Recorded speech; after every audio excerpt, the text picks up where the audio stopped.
Mocha Bezirgan with Rebel News here in St. John, New Brunswick.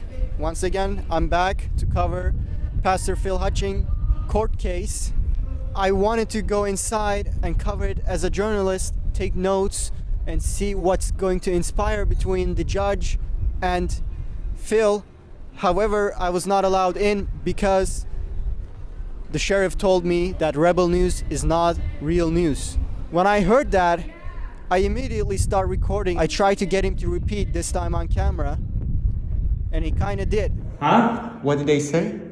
You need to be a real media outlet. Rebel News is not real? From what I'm being told, no.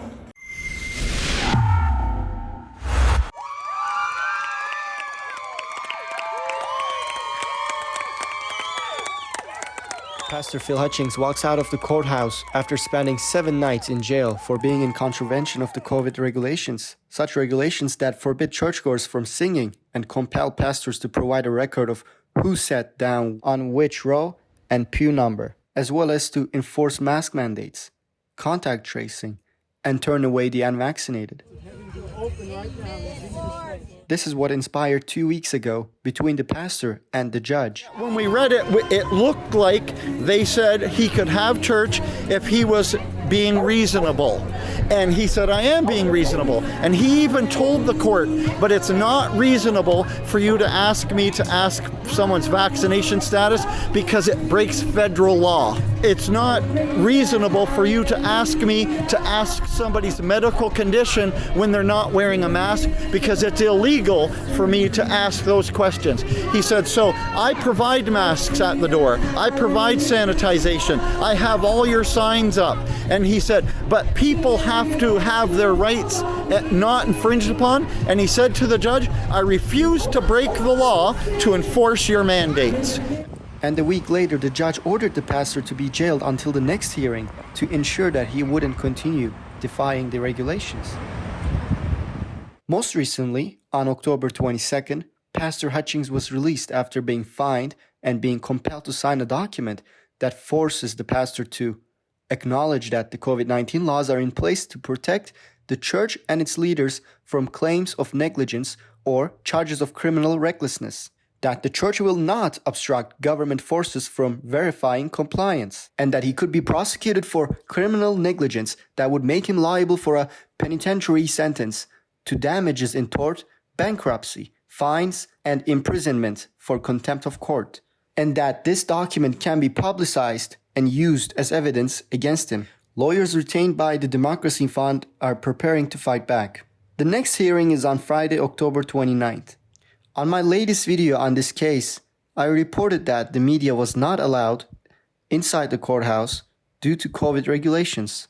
This was what I was told by a police officer when I attempted to enter the courthouse to witness the Hutchings case. However, turns out that was a lie. The media were allowed inside, but not me. Once I was told about this, I attempted to enter the courthouse again this week. But this time, the truth came out. The sheriff at the door asked me which media I was from. Rebel News, I said. And he said to me that Rebel News is not real news, and only real news is allowed in. When I heard that, I immediately start recording. I tried to get him to repeat, this time on camera, and he kind of did. Huh? What did they say? You need to be a real media outlet. Rebel News is not real? From what I'm being told, no. After that, as I was making my calls to our lawyers, the sheriff called me over and asked me about my credentials. What do you have for ID, as in a Canadian Association of Journalists ID card or a National Press card? I have do you have either one of them? I have an independent press gallery card. Independent? No. I need the National Press card, the CFE. I was recognized as a journalist by the federal court when a similar attempt by the Leaders Debate Commission to stop me and my colleagues at Rebel News was made. Or the Canadian Association of Journalists card. Canadian federal court recognizes Rebel News as a real news organization. On what basis you are independent? I don't believe is enough. I just was trying to help you here. On what authority? But if you don't have that. But this sheriff won't disclose to me on what basis he's denying me entry. Who told you that we're not a real news organization? My bosses. Who is that? Can you give them this paper that shows that federal court? No, you can give them. And who is he exactly referring to as my boss? and arbitrarily picks and chooses who is considered a journalist and who is not by claiming to rely on a secret authority figure. Very legally sound behavior in a courthouse. We are going to pay Pastor Phil's legal fees. If you would like to contribute, please go to savepastorphil.com. And if you can, please donate. Thank you.